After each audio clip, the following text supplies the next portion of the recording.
Hey folks, in this video, I'm going to give you my long-term review on the Sony A7R5.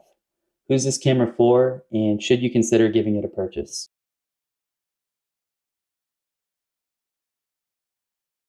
So jumping right into it, I'm not going to give a full deep dive on every little technical spec of this camera. There's other great channels on YouTube that go way in depth, and I highly recommend checking those channels out. But for me, what I want to do with this video is more just talk about how this camera has worked for me as a landscape photographer, shooting with it over the last year and a half. Now, I've taken probably some of my favorite photos shooting with this camera in a wide variety of locations, and overall, I've been very happy with the quality of the images that have come out of this camera. And there are a few things that the R5 does that I think has really helped in my own style of photography coming from the R4. And admittedly, these are very similar cameras. The R5 is not a whole different world from the R4, but it does have a few different technical upgrades that I think make this camera worthwhile, and they've helped me in my photography. So the first one I want to cover is just the improved color science that comes in this camera. So not the end of the world, because obviously most of us are editing in RAW and can change the color balance in post-processing. However, I know for me, shooting with Sony for a while, at times the color balance and color science has been an issue out of camera. And so I found myself, spending a lot more time than I've wanted to adjusting color balance to try and get the color where I want. And what I'm noticing is 90% of the time, the color balance is in a good place coming right out of this camera, and I'm spending a lot less time trying to tweak things in post to get the color balance where I need it to be. So for me, that's a big upgrade. I spend less time in editing, and I feel like I get better results when it comes to color with less effort. Another big upgrade I want to call out is just the improved IBIS, or in-body image stabilization, in this camera. So Sony already had great in-body image stabilization, but this is taking it to a whole nother level. So the reason it's a big deal is that I'm finding that in low light situations, I can count on this camera handheld way more than I could with my R4 or the R2 before that I had. It's just much more trustworthy in those situations where, depending on the focal length that I'm shooting at, I can be shooting as low as maybe 1/10, 1/20th of a second and still get sharp images without a tripod, handheld. And that's honestly pretty impressive. And it just opens up a lot of different creative opportunities that weren't there before. The other reason that's a big deal too is that this is a higher resolution sensor, 61 megapixels. So any sort of motion is going to come through a lot more than it would on, let's say, a 24 megapixel camera. So having that in-body image stabilization and compensation for movement, that just helps you guarantee that you're going to get sharper images more consistently. And I've noticed that pan out for sure with this camera. So worth noting, it is an upgrade from the R4, and I think it is a selling point for the R5. The next thing I want to highlight is just the improved EVF on the camera. And honestly, I thought the EVF on the R4 was already pretty good, but this is a notable upgrade, and it does make a difference in the field. So from a technical standpoint, I believe it's been upgraded from something like 5 million dots on the R4 to around 7, maybe 7.5 million on the R5. And it is very sharp. It is amazing, when you're out there in the field shooting with this and trying to compose to the viewfinder. And I think that does make a difference. When I'm able to see, more clearly how an image is going to come out, what I'm looking at, whether I'm wasting time working on a composition that's not quite there, or if I actually have something that's worth sitting down, spending some time with.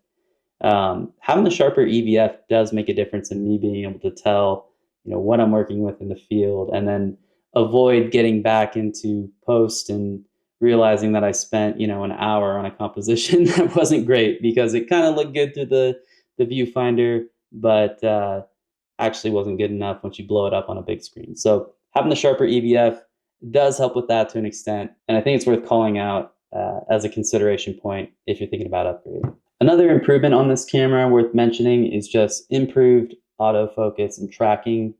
And if you're a landscape photographer like me, maybe not as big of a deal, but if you're shooting wildlife, maybe you're shooting weddings on the side, the upgraded autofocus is a game changer. It's very good. It locks onto the eye, whether that is an animal or a human, and it just sticks and it locks on quick. And it can really be the difference between getting a shot and completely missing it because your autofocus is too slow and not locking onto your subject. So the autofocus technology in this is very solid. It's should be close up there on the top end of the market. And if you're shooting more than landscapes, very strong selling point for this camera, and it is impressive technology. Another big upgrade worth calling out, at least it was big for me, is the fully articulating screen that now has 360 motion, and it's improved from just the pop in, pop out of the old R4 and basically every other Sony camera before that. And the reason that's a big deal is that it opens up other composition opportunities when you're trying to shoot low to the ground. So before, I used to struggle when this screen would be flat, but I'm shooting way down here and I can't exactly compose or see, what I'm lining up. But now if I can flip it down and look down on the image shooting back up at me, when it's low to the ground, that can be the difference between composing a shot properly, especially when you're racing against the light changing, or just missing a shot altogether. So I have found that that has been super handy for me, especially as a landscape photographer. I love to get low to the ground, really emphasize foregrounds. And the fully articulating screen, is a game changer in that regard. So with those features out of the way, the next thing I want to talk about is just the image sensor and image quality in this camera.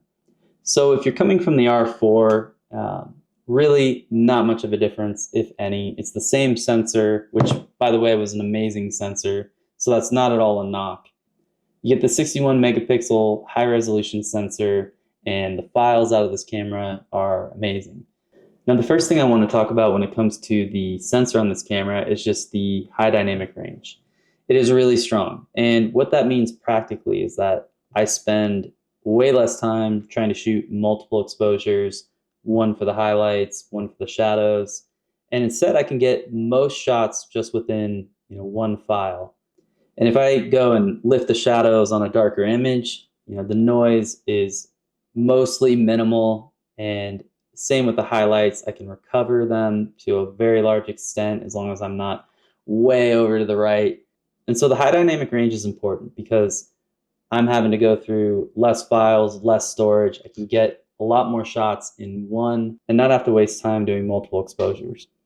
Now, the next thing that I want to talk about is the ISO performance. It kind of goes hand in hand with dynamic range, but the ISO performance, very strong, especially for a high resolution sensor. And honestly, ISO has not been much of an issue for most cameras in this price range, for the last 5, maybe even 10 years.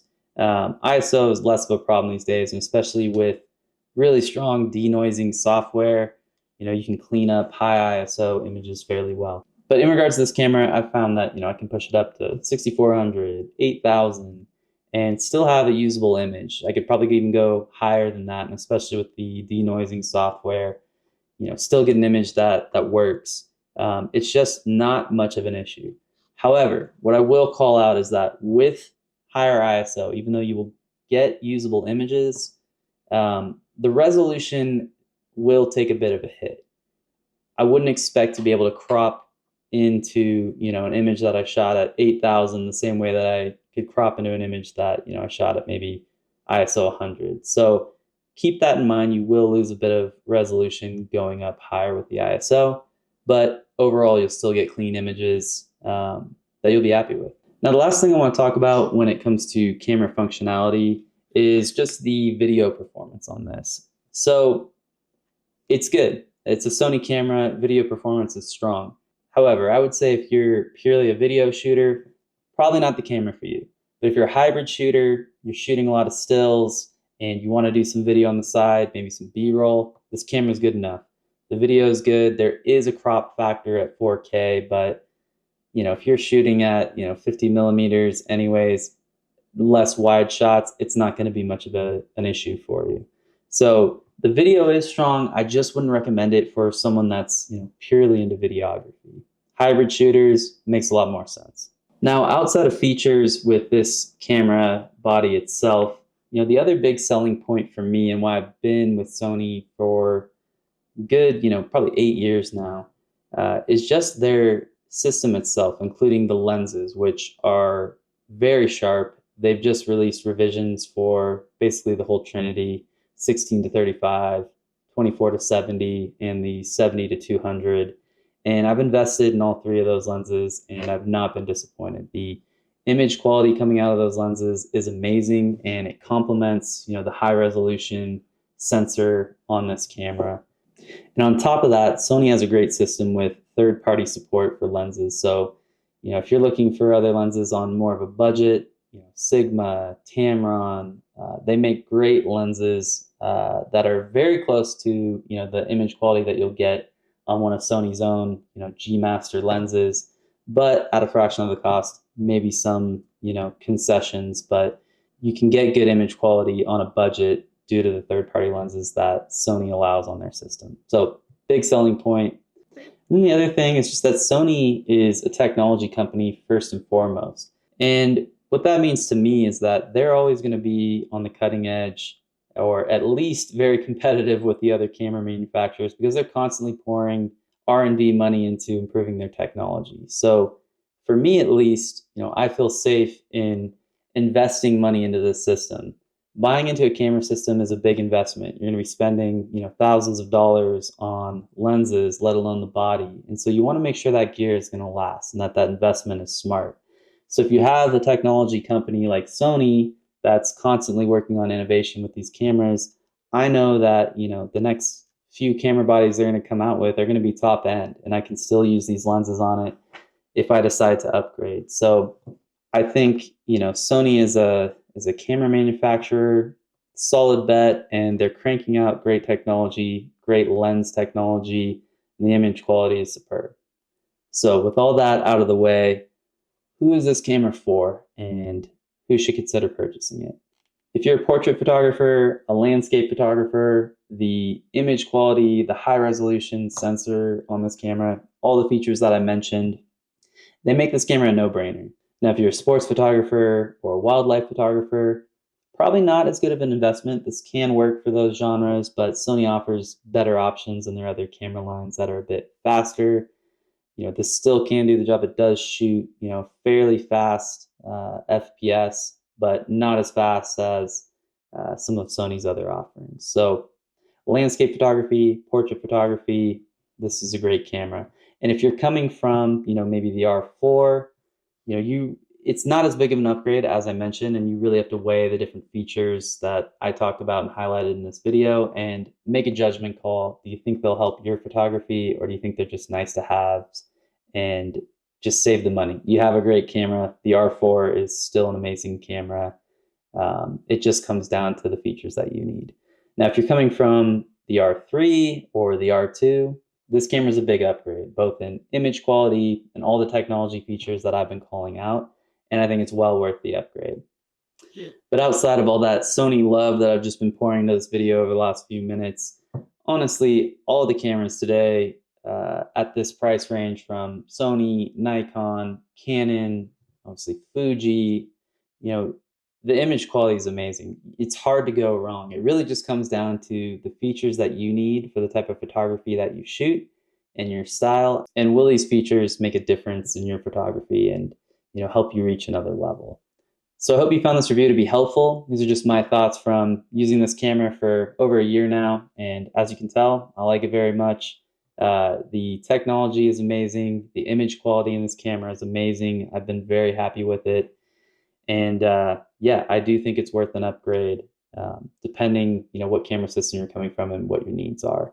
If you have any other questions about the Sony A7R5, or you feel maybe there's something I didn't cover in this review, feel free to let me know in the comments, and I will do my best to get back to every one of you. And if you want to see any other gear reviews, maybe some reviews on the G Master lenses that I've been using, I'd be happy to do more of that type of content as well. Just let me know in the comments. And yeah, I hope you found this review helpful. If you did, consider giving me a like. and consider subscribing for more content. And I will be back with you guys real soon. Thanks for watching, everyone. Take care.